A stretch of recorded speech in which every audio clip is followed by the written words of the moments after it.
I 22 male caught my GF now ex of 3 years 22 female, sleeping with my best friend of 7 years, now also ex, 22 male violence was almost had. To put it mildly, my day has been a complete disaster. As a result, that was unquestionably the worst day of my life in my view, and as a result, I believe a brief review of history is in order. The duration of this discussion will be considerable. My friendship with this gentleman, Josh, began while we were in high school, about 7 years ago. We'd known each other since 3rd grade, I guess, but hadn't really hung together until 10th grade, for a variety of reasons that I can't recall. As siblings, he and I were as close as brothers could possibly be. During high school, the only time our friendship collapsed was when we both developed feelings for the same lady at the same time. I first went after her, I made a mistake and stuff happens. After a few weeks, they were able to finally meet. I became upset with him because he made me feel like I was a third wheel on a few of occasions. Since that terrible event, things have been going quite smoothly for the most part. We went to the same high school and now share a house with 2 of our university classmates, who are also friends. Until now, everything had been going swimmingly. My first year of college has brought me into contact with a girl on his floor. She, Anna, was wonderful, and we struck up a quick friendship. We spent the next 3 years in the most loving, healthy, and joyous relationship I'd ever been a part of, and it was the highlight of my life. We never got into a fight, but instead spoke about a variety of issues. We might sit and enjoy one another's company for extended periods of time, or we could just have a good time with each other by being silly. There's no point in trying to describe myself any further since the word love, taken in its most literal sense, perfectly reflects my feelings. Josh also had a wonderful girlfriend, and the 4 of us would spend a lot of time together as a result of this. They'd only been together for a year, and they didn't expect to stay together for much longer. So, let us return to the situation. Our students are on their final day of fall vacation today. Today, I had to work from 3:00 a.m. until 8:30 a.m., which was a long day. I'd made plans with Anna to meet up after work when I got back to my apartment. On my return, I discovered Josh was the only one in the house, but I could clearly hear him engaging in activities. I also saw that my girlfriend's footwear were on the ground. I had thought she had come to surprise me, given what a lovely young lady she is, but it seems that was not the case. I make my way down to my room on the 2nd floor. Much to my surprise, she isn't in the room with us. I'm plainly bewildered, and then I hear something that will stay with me for the rest of my life. Fortunately, I've heard my girlfriends cry enough times to be able to distinguish it. It's important to note that I was bullied a lot between the ages of 10 and 14. It was because of that I started taking multiple martial arts courses when I was 12 years old. I only had to defend myself once, and after that, no one dared to mess with me again. So I kept attending courses and made significant progress, and I am now capable of kicking some butts. Josh knew this. As a result, I lose all perception of reality and become nuts. I'm assuming they weren't aware of my arrival. When I really kicked Josh's door open, they were taken aback by my actions. Because he was aware that I was going to chastise him, the look on his face was really pleasing to see. Her countenance was devoid of emotion. Simply put, she was at a loss about what she should do. You know that scene in Fight Club when Ed Norton beats the out of Jared Leto? You know what I'm talking about. I had a strong one to do it, but I held myself back. My belief was that merely knowing what I was capable of doing to him was sufficient punishment, especially when combined with the loss of his best friend and other similar consequences. Then I just stood there staring at her for a while. We were both experiencing existential crises at the same time. I had the impression that we were being flung in and out of reality for around 5 minutes. I had only just walked up to the front door. He'd already left the building. I removed both of her shoes off her feet and put them outside. I went to my room and gathered all of her weird attire, placing it in a bag and leaving it at the front door of the building. She was in tears at this point in time. She proceeded to express regret, claiming that it had occurred just once and that it had been an error on her part.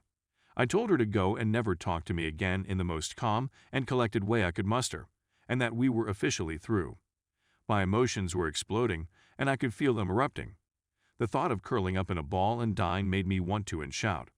That occurred around 5 hours ago. Right now, I'm in a lot of discomfort. Josh's girlfriend was told, and she has since ended her relationship with him. It's a shame that some people still think this is a scam at this point. This just isn't the case. I'll post an update later in the week if, and when things have changed since then. For the time being, I've gone home to my parents' house for a few days to decide out where I'll be residing. Story 2. Me, 38 male, with my wife, 37 female of 14 years. She cheated, lied, invaded my privacy, shared private issues.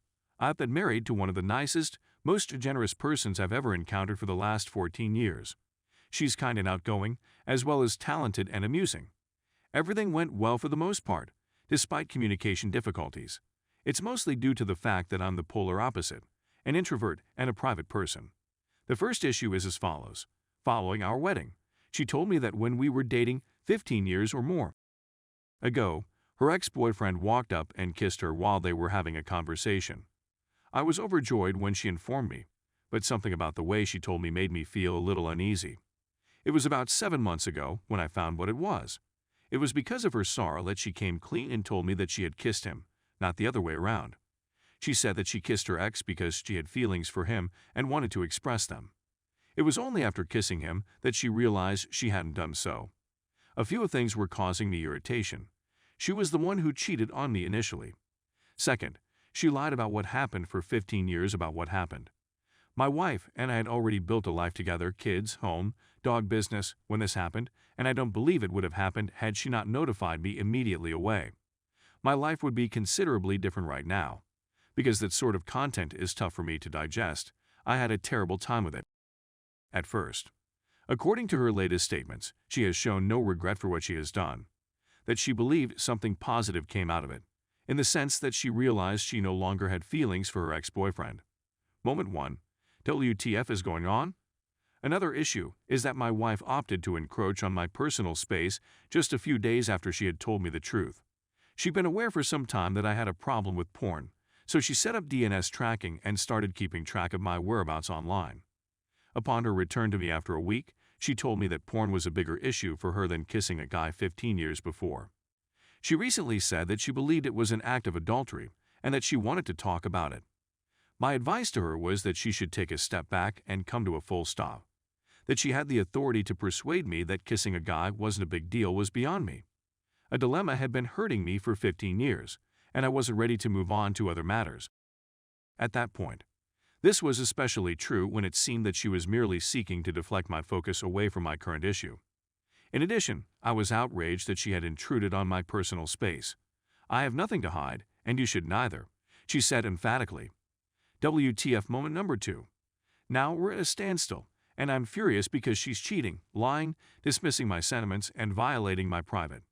And she doesn't appear to want to recognize that any of it isn't correct.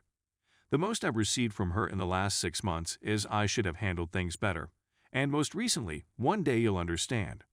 I just discovered that she was logging DNS once again. I blew out at her, and we got into a big fight. But it was via that dispute that I discovered she confided in a common acquaintance of ours about the problem. I've urged her many times to respect my desire for privacy and to keep our problem out of our circle of acquaintances. She has other persons with whom she can communicate. Now, this friend discussed it with her husband, and he confronted me about it. She not only invaded my personal again, but she also made the situation public. I feel like I've been on the defense for 7 months due to her incessant assaults. I'm still not over her cheating and lying because of those assaults. Update. We have a therapy session tomorrow. The responses in this thread helped me in a few ways. First and foremost, it made me understand that she has severe difficulties with being the at-fault party. Second, it made me realize that I needed to go outside of my introverted comfort zone and attend therapy with her.